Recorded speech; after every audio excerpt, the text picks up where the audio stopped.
Hello everyone, मैं doctor प्रगति गुप्ता और आज इस वीडियो में हम बात करने वाले हैं कैसे वाइट डिस्चार्ज आपकी प्रेगनेंसी को डिले कर सकता है। कंसेप्शन में क्यों इश्यूज आते हैं अगर किसी को कॉन्टिन्यूसली वाइट डिस्चार्ज बना रहता है। तो सबसे पहले जानना समझना ज़रूरी है कि ये वाइट डिस्चार्ज बेसिकली नॉर्मल है, एबनॉर्मल है, क्या है।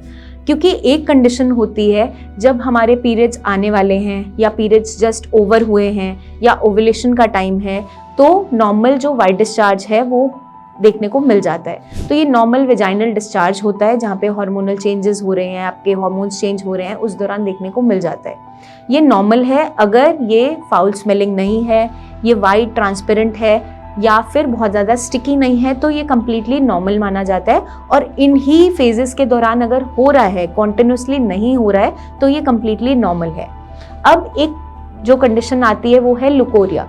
लुकोरिया क्या होता है? ये एबनॉर्मल वेजाइनल वाइट डिस्चार्ज माना जाता है। ये किस कंडीशन में देखने को मिलता है? जब आपकी बॉडी में कोई इन्फेक्शन प्रेजेंट है तो।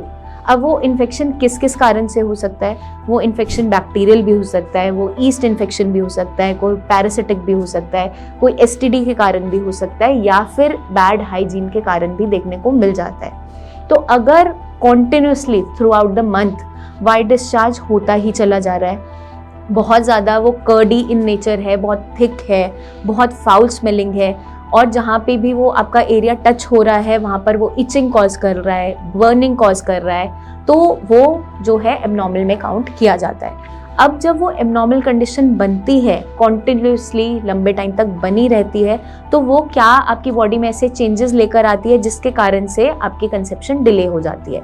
अगर आपकी बॉडी में लुकोरिया बना रहता है, एबनॉर्मल वाइट डिस्चार्ज कॉन्टिन्यूसली बना रहता है, बहुत ज़्यादा फाउल स्मेलिंग है, कलर चेंज हो रहा है, ग्रीनिश येलोइश हो रहा है, या फिर थिक कर्डी है, तो वहाँ पर क्या देखने को मिलता है? आगे चलकर आपके सर्विक्स में भी इन्फ्लेमेशन होनी स्टार्ट हो जाती है, जिसे सर्विसाइटिस कहा जाता है। आपके लोअर एब्डोमेन पेन बहुत ज़्यादा बना रहेगा, पेल्विस के अराउंड हेवीनेस बनी रहेगी, आपको भारीपन सा लगेगा। जब आप यूरिनेट करने जाओगे, पेशाब करने के दौरान बहुत पेन महसूस होगी, बल्कि महसूस होगा। इवन ड्यूरिंग इंटरकोर्स आपको पेन बहुत ज़्यादा बढ़ना स्टार्ट हो जाता है। ये क्यों होता है? क्योंकि वहाँ पर इन्फ्लेमेशन कॉज हो जाती है, और जहाँ पे भी इन्फ्लेमेशन कॉज होगी तो वहाँ पे आपका पेन जो है, डिस्कम्फर्ट है, वो बढ़ता चला जाएगा। अब इसके पीछे और क्या क्या कारण हो सकते हैं? अगर हमारी बॉडी में हार्मोनल इश्यूज बहुत ज़्यादा हैं, आप लंबे टाइम से डायबिटिक हो, तो भी आपकी टेंडेंसी होती है इन्फेक्शन कैच करने की। तो कई बार ये भी देखने को मिलता है, जो लोग बहुत ज़्यादा इंटीमेट वॉशेस का इस्तेमाल करते हैं, एक नॉर्मल पीएच आपके वेजाइना का मेंटेन करना बहुत इंपॉर्टेंट है। जो ज़्यादा इन चीज़ों को यूज़ करते हैं रेगुलर बेसिस पे, वहाँ पर भी आपका पीएच डिस्टर्ब होना स्टार्ट हो जाता है, और हेल्दी जो बैक्टीरिया है, जो माइक्रो ऑर्गेनिजम्स हैं, वो किल होने स्टार्ट हो जाते हैं और अदर इन्फेक्शंस उनको रिप्लेस कर लेते हैं।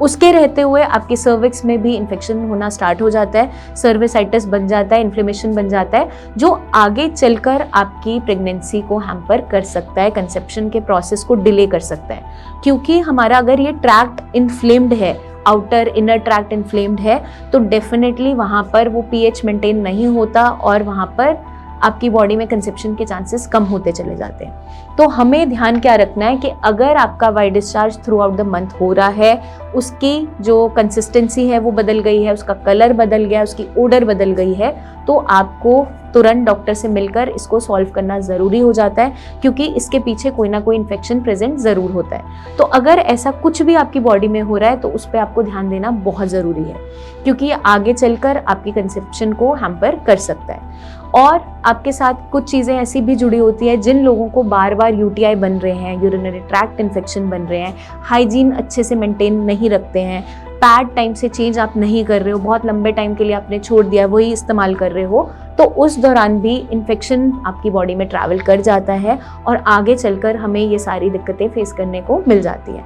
तो हमें ध्यान रखना है कि नॉर्मल क्या है वाइट डिस्चार्ज, एबनॉर्मल क्या है, क्योंकि अगर आपको नॉलेज होगा, आपको पता होगा, तो डेफिनेटली आप इस प्रॉब्लम को सॉल्व कर सकते हो। तो इसमें होता क्या है? अगर एबनॉर्मल वाइट डिस्चार्ज हो रहा है थ्रू आउट द वेजाइना, तो हमें क्या देखने को मिलता है? बॉडी में बहुत ज़्यादा वीकनेस जनरेट होती है, फटीग बहुत ज़्यादा होती है, जो फीमेल है बहुत चिड़चिड़ी होती चले जाती है, क्योंकि उसको बैक पेन बहुत ज़्यादा हो रहा होता है, टांगों में दर्द हो रहा होता है, फटीग कंप्लीटली बनी रहती है, एनर्जी लेवल्स नहीं है, क्योंकि आपकी बॉडी में से न्यूट्रिएंट्स लॉस हो रहे होते हैं। चाहे आपका आयरन है, चाहे मिनरल्स हैं, ये सारे का सारा लॉस होना स्टार्ट हो जाता है, जिससे बैक पेन बहुत प्रोफ्यूज बनना स्टार्ट हो जाता है। तो इन सारी चीज़ों से बचने के लिए हमें हाइजीन का भी ध्यान रखना है, प्लस ओवरऑल मेटाबॉलिज्म को हेल्दी रखने के लिए एक हेल्दी डाइट का इंटेक ज़रूर करना है। इवन घर बैठे आप कुछ छोटी सी टिप्स को भी अपनाकर इसे ठीक कर सकते हैं।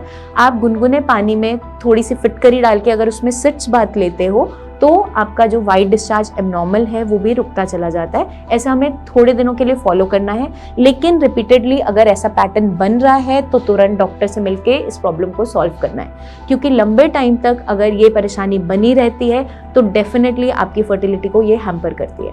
तो मैं उम्मीद करती हूँ ये वीडियो आपको मदद करेगी जानने में, समझने में कि नॉर्मल वाइट डिस्चार्ज क्या होता है, एबनॉर्मल क्या होता है, इसके क्या क्या सिम्टम्स देखने को मिलते हैं, कैसे आप इसे पहचान सकते हैं।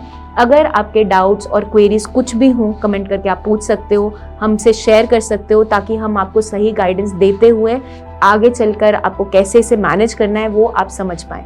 जल्दी हम आपसे फिर मिलेंगे, तब तक के लिए अपना ध्यान रखिएगा एंड टेक केयर।